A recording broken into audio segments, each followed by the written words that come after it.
He returned home to a nightmare no one could have imagined. His wife was slashed, his daughter bound and nearly decapitated. The door showed no sign of forced entry. How could such cruelty happen without breaking in? The victims knew their attackers, but why such savagery? What began as a suspected robbery soon unraveled dark family secrets far more disturbing than anyone expected.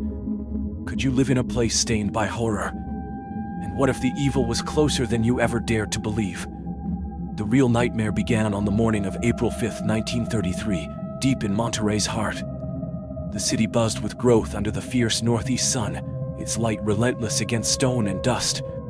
Monterrey was a city caught between tradition and modernity, streets paved with rough cobblestones alongside new asphalt roads signaling progress. Life moved with a steady rhythm born from hard work and dreams, still out of reach for many. Among these streets, Aramberri stood out, not flashy but quietly dignified. A modest lane lined with well-kept homes where neighbors greeted each other by name. Their lives intertwined like clockwork, unaware of the lurking shadows ready to shatter their fragile normalcy. At number 1026 lived the Garza Lozano family.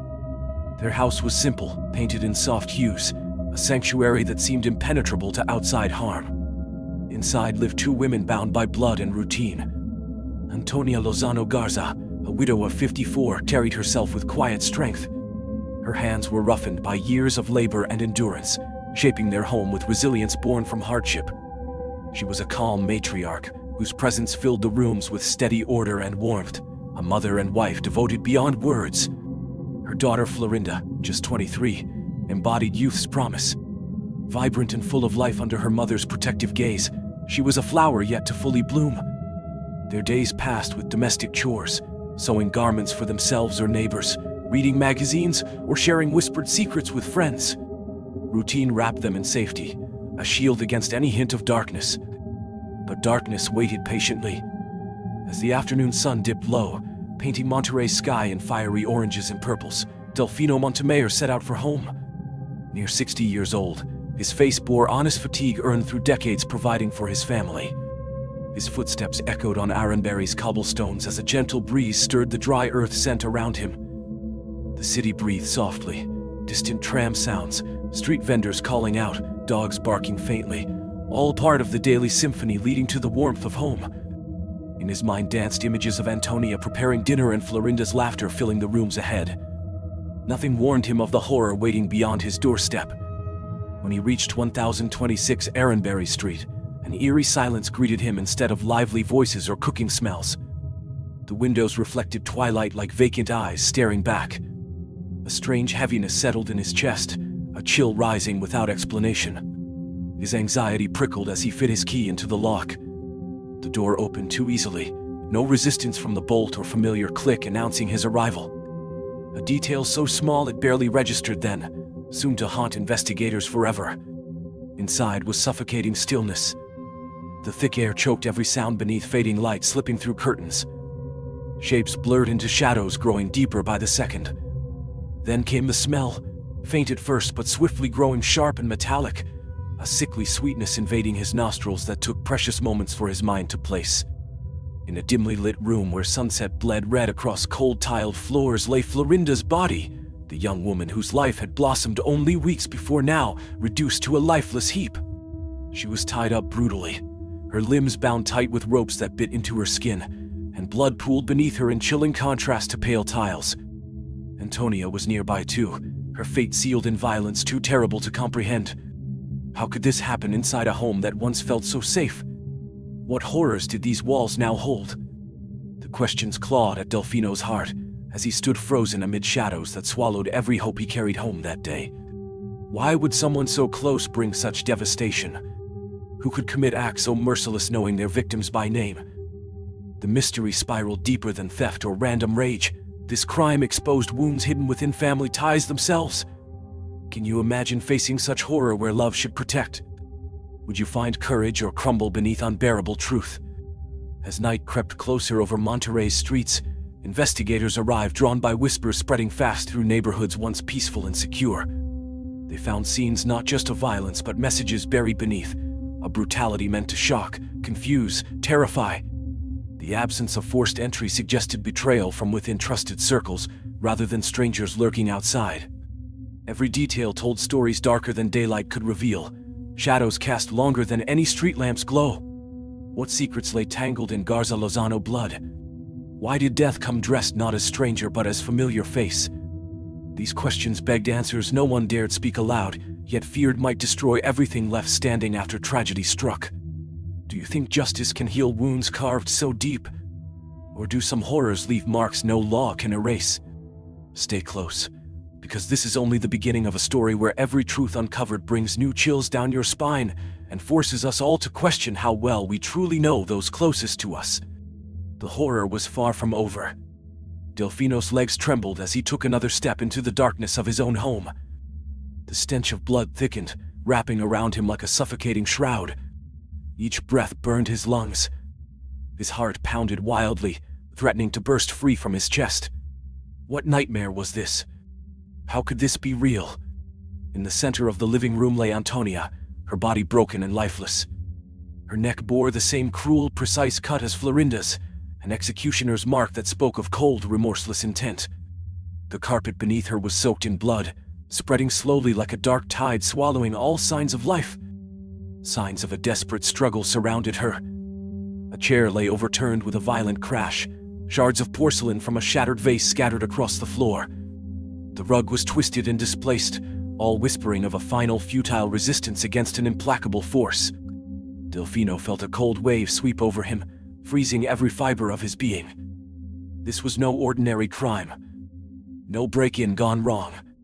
No random act of violence. The lock showed no sign of tampering. Window sealed tight from inside. Whoever had done this had been invited in, betrayed by trust or cunning deception. Could it have been someone close? Someone they knew well enough to open their door without suspicion. The thought twisted like a knife in Delfino's gut. The house, once a sanctuary filled with laughter and warmth, now echoed with silence heavier than stone. Shadows clung to every corner, hiding secrets darker than night itself. Outside, neighbors gathered in hushed clusters along the narrow streets and cobblestone squares. Whispers spread like wildfire, fear infecting every breath they took. The news traveled fast. 2 women, mother and daughter, brutally murdered in their own home. No sirens yet. This was 1933 Monterrey, when modern police signals were still rare echoes on the wind. But the tension was palpable. Police officers arrived first, their stiff uniforms and somber faces barely holding back the tide of onlookers pressing close to catch any glimpse through the closed door. A heavy silence settled over the scene, broken only by muffled sobs and sharp gasps from the crowd. Inside, forensic experts worked methodically under flickering lamps. Every inch of the house examined with clinical precision, the beginnings of modern science trying to wrest answers from chaos. But what answers could explain such cruelty? Such cold-blooded execution? The absence of forced entry suggested something far more sinister. Delfino's mind raced through possibilities. Revenge? Jealousy? A betrayal so deep it turned familiar faces into monsters. What was hidden beneath those locked doors? What horrors had unfolded before dawn? The deeper they probed, the more unsettling details emerged. Nothing stolen, no valuables taken. This wasn't robbery. It was something else entirely, a message carved in blood and terror. The community recoiled at the thought. Their peaceful street turned into a stage for unimaginable evil overnight. As dawn's pale light stretched across Monterrey's rooftops, shadows lengthened ominously over the Garza Lozano home, a silent witness to tragedy beyond comprehension. Could justice ever reach them? Could peace return after such devastation? Or would this nightmare haunt Monterrey forever? What would you do if faced with such cruelty within your own walls? Would you find strength to fight or succumb to despair? Stay alert. The truth behind this horror is only beginning to unfold. The silence was shattered by a chilling discovery that no one could have predicted. A trail of fresh blood droplets marked the dusty earth, glistening under the first rays of dawn like a sinister breadcrumb leading away from the house. The investigators leaned in, their breath visible in the cold morning air, eyes narrowing as they traced each crimson drop with growing unease. What nightmare had unfolded here that spilled beyond the walls? Who, or what, had fled into the rising light, leaving behind this vivid signature of violence? Inside, the scene remained a frozen tableau of horror.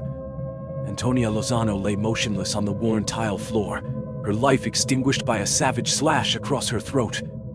The wound was more than a simple cut. It was an act of fury, almost ritualistic in its ferocity. Her blood pooled dark and thick, spreading like a grotesque map beneath her head. Nearby, Florinda Garza Lozano's bound wrists and ankles bore angry red marks from cruel restraints. Her partially exposed body whispered of unspeakable violation, and the jagged gash at her neck turned her youthful beauty into a haunting mask of terror. The room's chaos screamed desperation. Drawers yanked open violently, clothes strewn like fallen leaves caught in a storm, furniture emptied and overturned. This wasn't just robbery, it was rage unleashed in every corner. The investigators moved slowly through the wreckage, their measured steps barely disturbing the heavy silence. Every blood spatter on the dusty walls told part of a story written in pain and madness.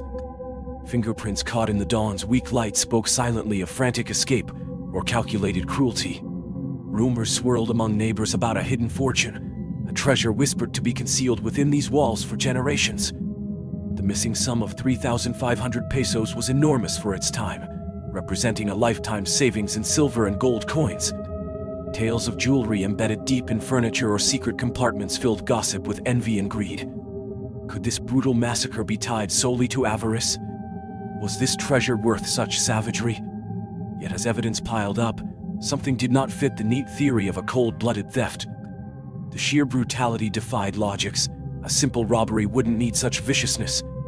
The wound spoke of hate or terror far beyond silencing witnesses for money alone. Florinda's helpless bindings and humiliation suggested a perverse intent that went deeper than material gain. What dark impulse had driven the attackers to inflict this level of horror? Was there a personal vendetta buried beneath layers of blood? Then came the detail that shattered assumptions, a tiny clue almost overlooked amid devastation. Strands of hair clutched tightly in Antonia's last desperate grasp. They weren't hers nor Florinda's. They were thick, dark hairs torn out with raw force during a final struggle. This wasn't a quiet crime committed against passive victims. It was a battle for survival writ large in pain and defiance. Could you imagine holding on with everything left inside you, while death creeps closer? Antonia's grip revealed something profound, her will to fight back despite overwhelming odds. That fragment of hair was more than evidence. It was a message from beyond the grave, a trace of her attacker she refused to let go unnoticed. As daylight flooded Monterrey's streets with deceptive calm, detectives expanded their search beyond the house's ruined walls. Footprints tangled with those of curious onlookers created a confusing maze on the dirt road outside. But experienced eyes sought order amid chaos, a forgotten mark left by hurried criminals too focused on escape to erase every trace. And there it was, that delicate drip, like raindrops fallen from some grotesque cloud overhead. Tiny but undeniable droplets of fresh blood tracing an escape route into uncertainty. What awaited at the end of that trail? A hidden accomplice? The murderer's next victim? Or something even darker? This case twisted further away from explanation by the hour. Each fact peeled back another layer of mystery and dread. How could greed alone fuel such ferocity? Was there something more personal driving these acts? Could those final moments reveal secrets no one dared speak aloud? You might wonder now, what would you do if faced with such terror? Would you fight or flee? Hold on or surrender? And what happens when justice chases shadows blurred by fear and violence? Stay alert. The story is far from over, and every step deeper reveals new horrors lurking beneath. The trail of blood defied the faint morning light, stretching like a sinister thread through the quiet streets. Each drop was a silent whisper of the night's horrors, a breadcrumb leading straight to the monster's lair. The officers' hearts hammered with every step, caught in a tense rhythm that matched the pulse of the dark secret they chased. What awaited them at the end of this gruesome path? The answer seemed closer with every crimson stain. The blood traced a jagged line across cobblestones, slipping past puddles left from the night's dampness. It avoided cracks and uneven patches, as if guided by desperate hands too hurried to cover their tracks. Whoever had fled was careless or confident that darkness would shield their escape. Narrow alleys swallowed the scarlet trail, bordered by sun-faded adobe walls and houses worn by time. The air grew heavy, thick with damp decay, and whispered stories of forgotten lives. Behind shuttered windows, shadows seemed to watch as if guarding secrets too dangerous to share. Small shops began stirring awake, their owners unaware that this ordinary morning masked an extraordinary nightmare. Each step forward tightened the grip of mystery. Was this blood leading to a hideout? A place where guilt could hide in plain sight? The suspicion grew stronger as the trail ended abruptly at a butcher's shop, an unremarkable facade weathered by years of hard labor. Inside, the sharp scent of fresh meat mixed ominously with iron and cold stone. The butcher shop was once a symbol of daily routine and sustenance for neighbors. Now it felt like a shrine to brutality. Hooks dangled from the ceiling like grim trophies, while the chill of the meat locker invited unease rather than comfort. The familiar stains on the concrete floor took on new meaning under the harsh light of investigation. Hidden behind sacks filled with onions and potatoes, officers uncovered dark clothes soaked in blood, the same deep red that stained Antonia's hands at her home. A workman's pants and thick cotton shirt lay discarded without care, betraying their owner's violent flight. Some spots still glistened wet, releasing a metallic tang that hung heavy in the cold air. This discovery shattered any lingering doubt. This was no random violence, but a brutal fight etched into fabric and flesh. These clothes told a story. Men had been involved, men who had run here seeking refuge among familiar smells and shadows. The butcher's shop was more than just a workplace. It was a sanctuary where hidden alliances might fester. Could Gabriel Villarreal, the local butcher, be connected? His name floated ominously as investigators pieced together fragments of a dark puzzle that could shatter Monterrey's fragile peace. Outside, life continued unaware beneath a sky holding its breath. The city's heat had given way to an eerie chill that clung to every brick and dusty leaf. This brutal crime shattered any illusion of safety in the Garza Lozano household, a place once filled with warmth now marked by terror. The days after discovering Antonia and her daughter Florinda's bodies saw unprecedented police activity. Silent interrogations echoed desperation as truth stubbornly hid beneath layers of fear. Uniformed officers merged with lengthening evening shadows, combing every inch of the home with surgical precision. They sought anything unusual, an overlooked clue to break open the silence death imposed on these walls. What had once been a lively family home transformed into a monument to tragedy, its horror etched into every corner and crevice. The crime scene spoke volumes without words. Twisted postures, savage wounds, signs of Florinda's desperate struggle, all painted a picture not just of theft, but deliberate annihilation. This wasn't random violence. It was calculated cruelty aimed at erasing lives completely. Forensic experts moved methodically, faces blank but hands steady as they documented each brutal detail with chilling professionalism. Yet beneath their calm exterior lay an invisible storm stirred by what they uncovered. The sheer depth of rage and pain carved into those wounds demanded answers beyond forensic reports. How far did this hatred run? Who stood behind such merciless intent? Each finding raised more questions than answers. As night fell over Monterrey, the city itself seemed suspended in uneasy anticipation. Beneath its colonial facades and dusty streets lurked shadows darker than ever before. Shadows tied to blood-stained truths waiting to be uncovered. What secrets did Gabriel Villarreal hold? And how deep did this web stretch into lives unsuspecting or complicit? The butcher shop stood silent now, its doors closed but not locked from mystery or menace. Every corner hinted at stories untold, stories that could unravel everything familiar about this neighborhood's calm surface. Would justice find its way through these tangled clues? Or would more darkness follow in silence?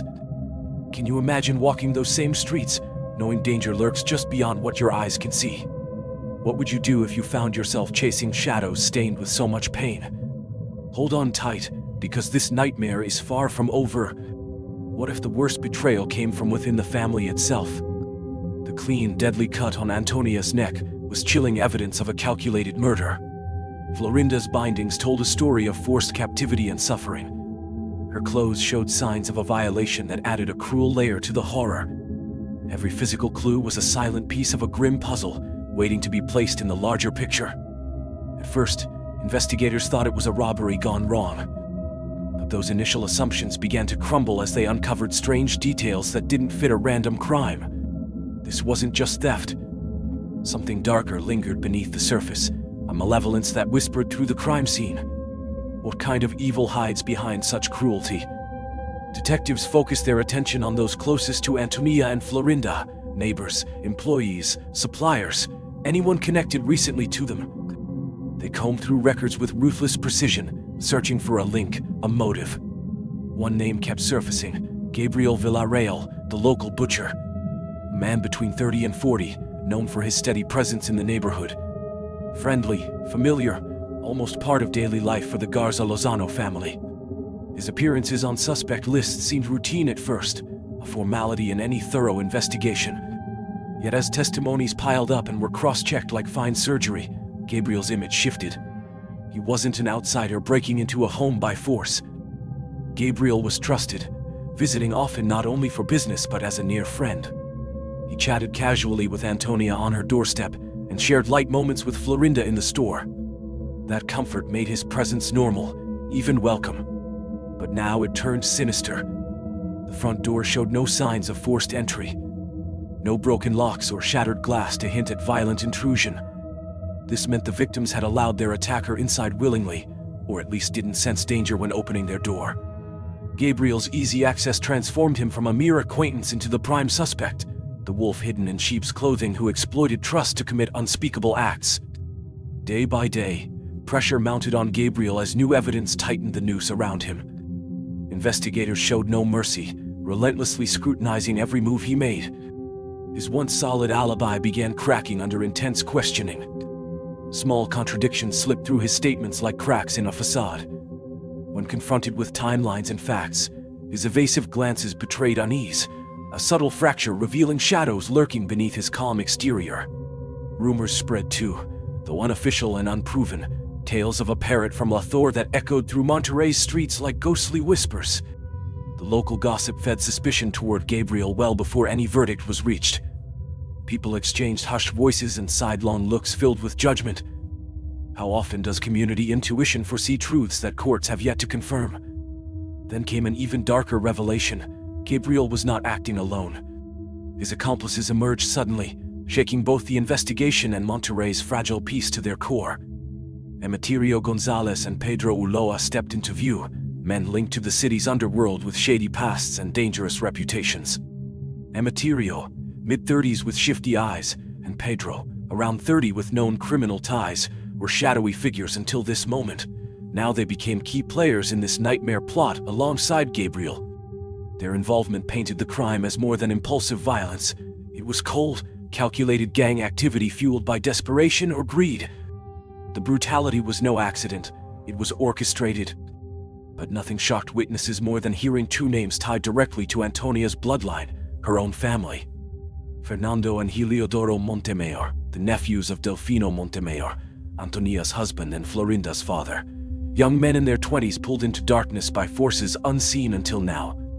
Blood relatives implicated in such horror. The news spread fast through Monterrey like wildfire, devouring trust and hope. How could family turn so cold? What drove these young men to betray their own kin so mercilessly?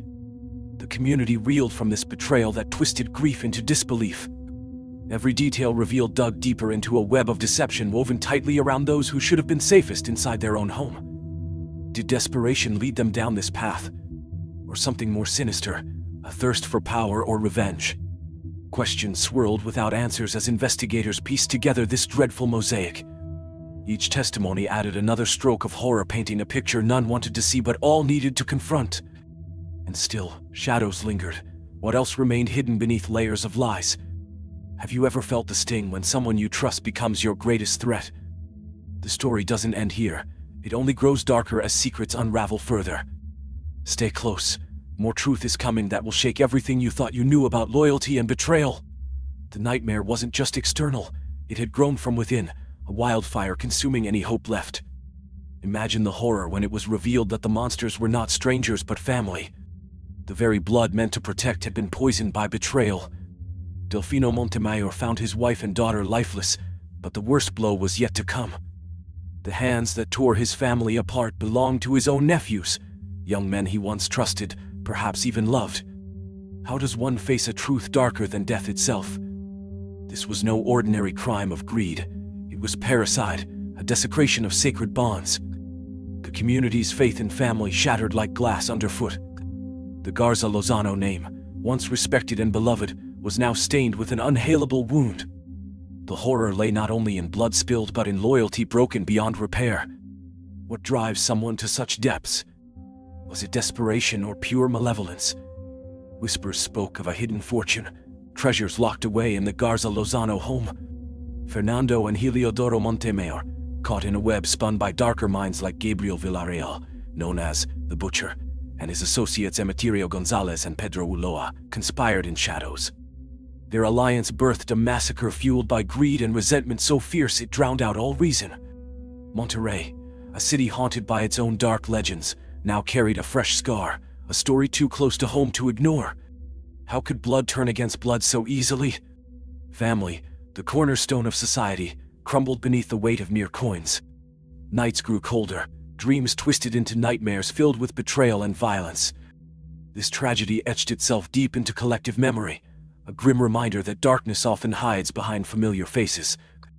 Invisible threads of deceit and avarice wove an unbreakable trap, catching victims and perpetrators alike. Yet the case barely scratched its surface. As investigators peeled back layers, they uncovered horrors more complex than anyone imagined. Justice hovered on the horizon like an ominous storm cloud. The city's cry for swift retribution echoed through empty streets and restless hearts. Authorities moved rapidly under immense public pressure, unraveling a network of complicity stretching far beyond the crime scene. Gabriel Villarreal fell first under suspicion's harsh light. Though his ties to the victims were murky, they cast a long shadow over him. But he wasn't alone. Emeterio Gonzalez and Pedro Ulloa soon joined the list of accused, their names whispered alongside Villarreal's in dark corners. Then came the shock that froze Monterrey's soul. Fernando and Heliodoro Montemayor themselves, nephews of Delfino, were implicated. Their involvement shattered any lingering illusion of safety within family walls. How could those closest become enemies so deadly? This revelation sent waves of disbelief crashing through the community. The Montemayor brothers' betrayal transformed a tragic murder into a profound moral collapse. It forced everyone to question what loyalty truly means when greed eclipses love. Could desperation justify such cruelty? Or were they pawns manipulated by more sinister forces? As this tangled web unraveled, each new detail deepened the darkness surrounding the case. The Butcher's knowledge of the family's routines hinted at inside information exploited for evil purposes. Was this cold calculation or reckless desperation? And what role did Emeterio and Pedro play beyond mere accomplices? The city held its breath as every discovery raised more questions than answers. Who else might be hiding behind masks of normalcy? Could justice ever mend wounds carved so deeply into hearts and history? Monterrey's nights grew heavier with dread. Whispers spread faster than daylight could chase them away. People wondered if anyone was truly safe when trust could turn so lethal overnight. Have you ever imagined your own kin could betray you so completely? What would you do if those you loved became your greatest threat? The story didn't end with arrests. It only opened new chapters of pain and mystery. This crime was a mirror reflecting humanity's darkest impulses: greed, envy, and ruthless ambition masked as family ties.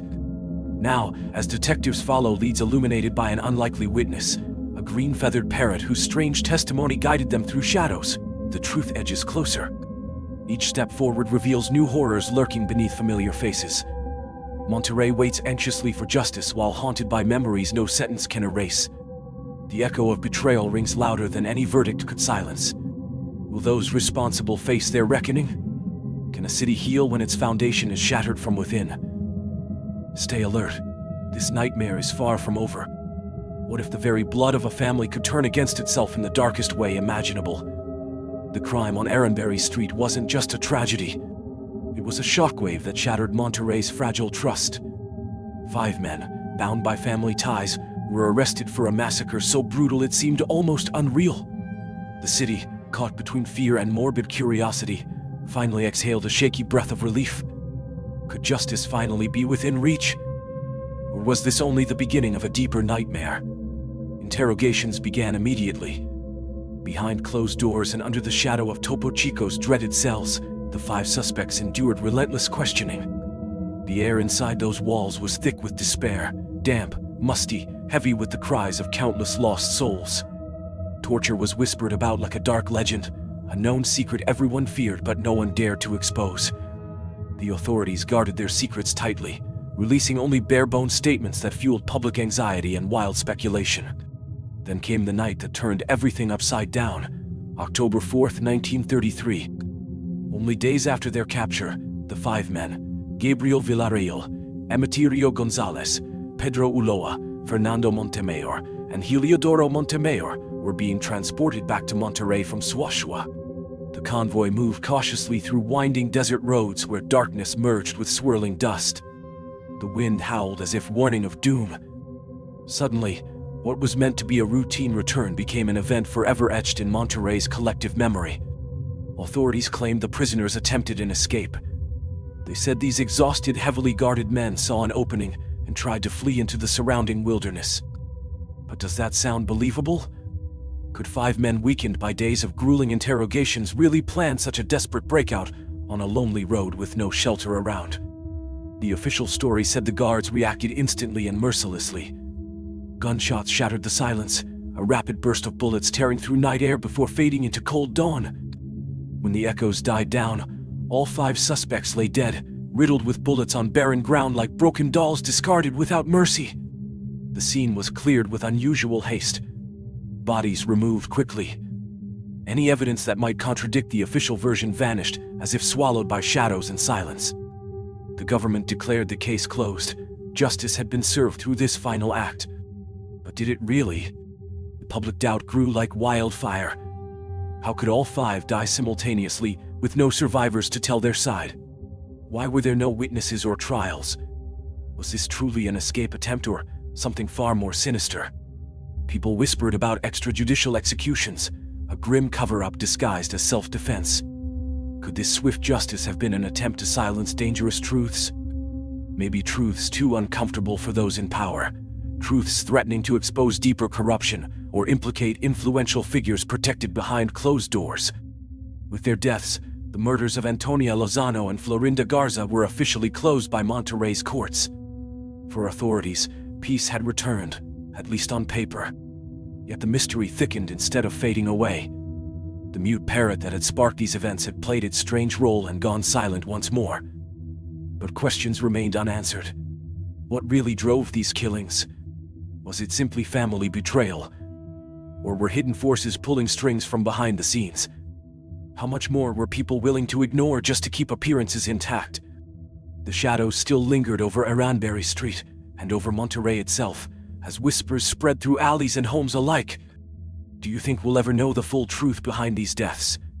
What secrets are still buried beneath that desert dust? Stay close. There's more yet to uncover in this tangled tale of blood and power. What if the truth behind the massacre was far darker than anyone dared imagine? Beyond robbery, whispers of old grudges and unpaid debts tangled with shadowy conspiracies. How did Delfino's own nephews become actors in such a brutal betrayal against their blood? These questions never found answers, nor did a public trial ever shed light on what truly unfolded that night. Instead, an uneasy silence settled over Monterrey, breeding rumors and legends that grew with each retelling. The deaths of the accused felt less like justice and more like a forced ending. It left the city with a bitter taste, an open wound that refused to heal. Lives were lost, but the full story remained buried, hidden beneath layers of fear and secrecy. The case, known simply as El Oro, became a haunting memory. More than just a crime, it was a chilling reminder of how fragile truth can be when darkness rules. Official accounts faded over time, replaced by the widespread belief in a summary execution. A final act too convenient for such a disturbing tale. Can you imagine how it feels to live amid stories that refuse to die? The streets of Monterrey held this silent echo, a horror story passed down like a warning whispered in the night. The legend of the parrot, born from this tragedy, became a symbol of secrets that refused to vanish. Monterrey's air, already heavy with desert heat, grew even thicker around Casa de Aramberri. The grand house that once stood proud turned into a living mausoleum. Though Antonia Lozano de Garza and her daughter Florinda's blood had long dried, their presence lingered in every brick and shadow. The initial shock faded into a dreadful silence, more terrifying than any scream could be. The house became marked by its dark past. Windows shuttered like blind eyes still witnessing unspeakable horror.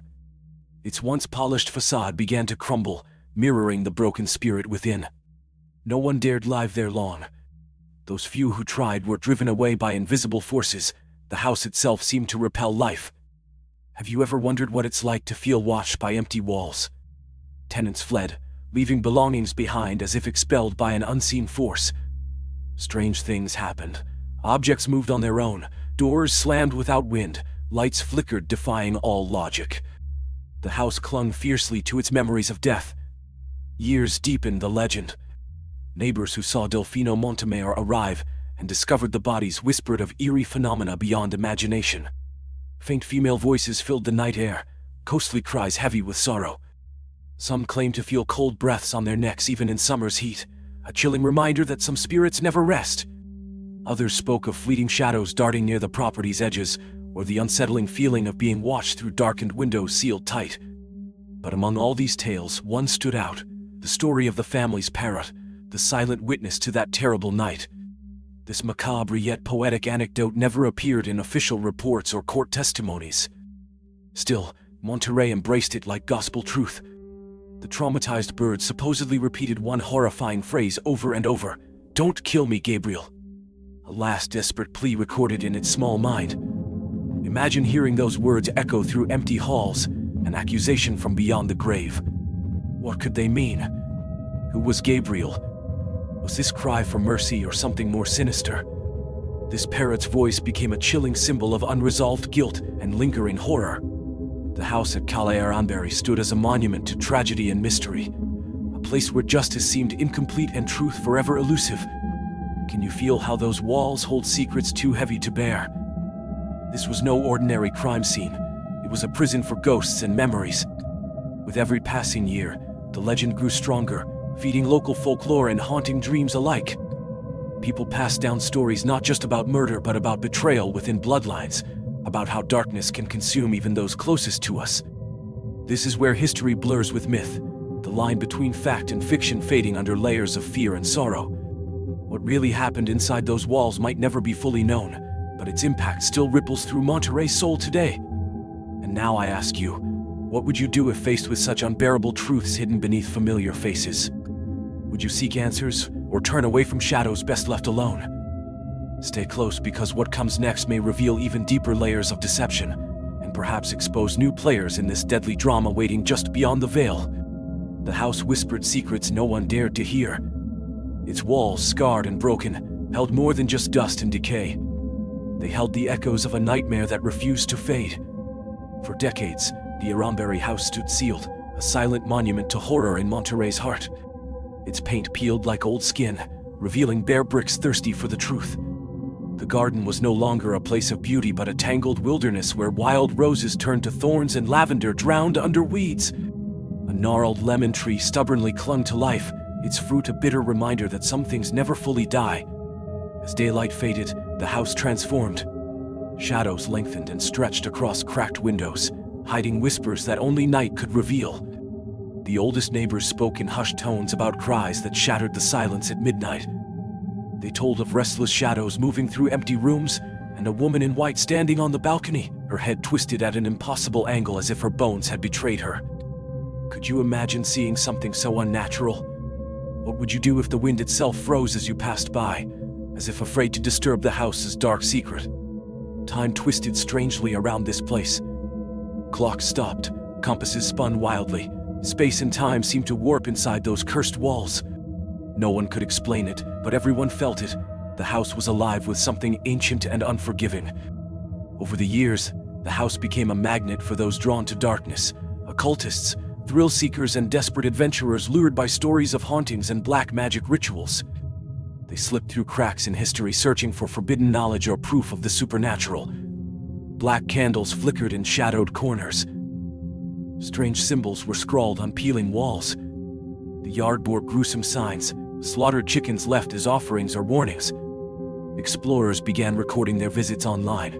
Blurry photos captured ghostly shapes lurking just beyond sight. Recordings picked up eerie voices whispering names or crying out in pain. Some left in tears without knowing why. Others suffered mysterious cuts or found objects moved inexplicably back to their original places days later. One girl fainted upon entering the room where Florinda was found dead.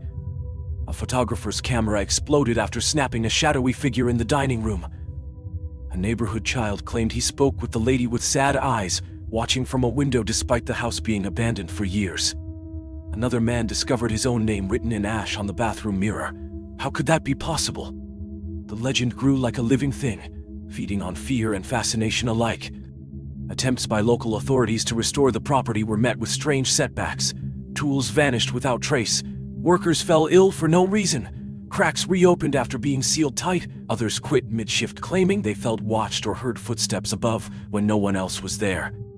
Finally, at the dawn of the new millennium, pressured by commercial interests, restoration succeeded. Walls blackened by decades of neglect were scrubbed clean, floors repaired, every inch covered anew with fresh paint and modern furniture. The Garza Lozano house reopened, not as a haunted ruin but as a restaurant and cultural space where laughter replaced screams and meals filled spaces once soaked in blood. Yet, no matter how much light flooded those halls, shadows lingered stubbornly beneath the surface. Staff reported odd occurrences, an oppressive heaviness in certain rooms, fleeting shadows seen from the corner of an eye, objects shifting locations mysteriously, doors closing on their own, voices calling out names long forgotten by most. Diners unaware of history sometimes broke into shivers or tears during meals, sensing something unseen pressing down on them, a silent weight that couldn't be ignored. One cook, speaking under condition of anonymity, described a woman wandering through the kitchen at 3 a.m. She wore old-fashioned clothes, and her face was hidden beneath thick strands of hair before vanishing around a corner that led nowhere. A waitress swore she felt fingers gripping her wrist while cleaning an empty table. Every night at exactly 2:47 a.m., another employee said, the wall clock stopped ticking for 5 seconds, and during that pause came a whisper unlike any human voice. In the 1980s, a fire erupted inside one room, the former bedroom of Florinda. The cause was never determined. Flames devoured curtains and furniture, but left one object untouched. A mirror hanging on the wall remained spotless, as if time itself refused to claim it. Witnesses swore they saw a female figure standing motionless at the window during the blaze, silent and unyielding amid destruction. What force guards that mirror? What secrets does it keep locked behind its glass? Could it be a portal, or merely a frozen moment of terror trapped forever? Have you ever felt drawn to places where reality seems fragile, where history bleeds into now? The Garza Lozano house isn't just bricks and mortar. It's a living story of betrayal, violence, and restless spirits refusing peace. Would you dare enter its shadowed halls after dark, to walk where fear still breathes? Stay close. There is more yet to uncover about what haunts these walls. The smoke curled thick beneath the ceiling, but when firefighters entered, the room was empty. No marks, no bodies, just the lingering scent of burnt hair hanging heavy in the air. Over the years, countless businesses tried to claim that space. A bookstore, an art gallery, even a real estate office. Every single one failed. Employees quit without notice. Customers complained of dizziness and anxiety. Money vanished without explanation, as if the house itself rejected anyone who dared to settle inside. A woman who rented the place to teach yoga once confessed she saw shadows flicker just at the edge of her vision while meditating in the main room. She felt cold fingers tracing down her spine, even on scorching afternoons. One day, during a guided relaxation session, every participant heard a sharp knock on the ceiling simultaneously. When they checked upstairs, nothing was there. Today, despite a fresh coat of paint and a new sign out front, people still cross the street rather than walk past its door. Children quicken their steps nearby. Dogs stop dead in their tracks, growling low and pulling at their leashes to flee. The house breathes. It listens. Current workers try to dismiss these odd occurrences.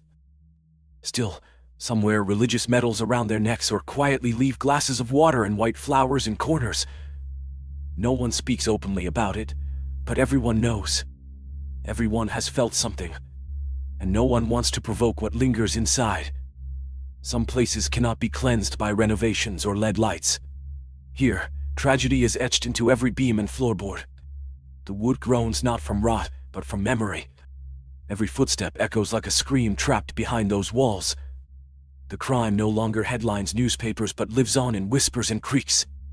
Sometimes all it takes is listening closely, because some houses never forget, and some wounds cannot heal with time or distraction. Beneath forced laughter and clinking plates lies an eternal echo, terror itself. The brutal story of Antonia and Florinda Garza Lozano haunts this place still.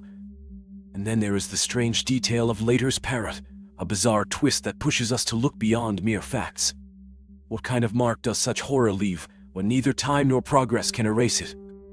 Could certain places soak up so much pain they gain a strange consciousness? A resonance that seeps into walls, floors, even the very air. The tale of the parrot supposedly saying, "Don't kill me, Gabriel," might sound absurd, like gothic fiction or urban legend. But what unsettles most isn't whether the bird spoke, it's why so many have believed it for decades. When a story endures like this, surviving through generations and retold by countless voices, it touches something deeper than logic. It taps into our fears and our desperate need for meaning amid chaos. It reminds us that truth and justice do not always follow official paths, and sometimes victims find unexpected ways to be heard, even through a bird's beak. Monterrey in 1933 was a different world, fragile institutions struggling to hold sway while rumors spread faster than court rulings. In such times, whose word held more weight, a manipulated file or an animal's testimony? We can laugh it off, or wonder if part of us wants to believe in divine justice, that something invisible intervened, that souls refuse to fall silent completely. This leads us into another realm, that of lingering presences, because this crime did not end with burial or case closure. It stretched through time, multiplying in stories whispered at night, in objects moving on their own, in vacant stares from new residents. The house kept the story alive. It fed on it. It repeated it endlessly like an unbroken echo. Sitting now where blood once soaked the floor or raising a glass above where a young woman was tied might seem casual, but something remains. A shadow felt but unseen, a psychic residue, energy impossible to capture yet impossible to ignore. Though authorities shelved the files long ago, the town never forgot. Mentioning Aramberri house reignites questions without answers. What really happened that night? Was it just a robbery? A revenge act? A disguised passion crime? Why were those involved executed openly on the street, as if someone wanted silence forever? Amid all this mystery stands the parrot, a symbol not only of possible supernatural justice, but also of what we choose to believe. A fragile little figure representing hope that truth sometimes slips through cracks, that not everything improbable is false, and that collective memory fueled by pain can give wings even to a bird singing truth. So now we ask you, what do you think of this enigma still echoing through Monterrey's streets? Do you believe in Later's incredible parrot story? Or see it as metaphor, a myth grown from grief too raw to face? Has this case shaken you as deeply as it did us? Do you think justice exists beyond courts? Share your thoughts, your fears or memories in comments below. We want to hear you. If like us you feel shadows of the past still whisper waiting to be heard, subscribe now, like this video and ring the bell for more mysteries where history and horror collide. We'll meet again soon, inside another forgotten corner where silence breaks and secrets speak.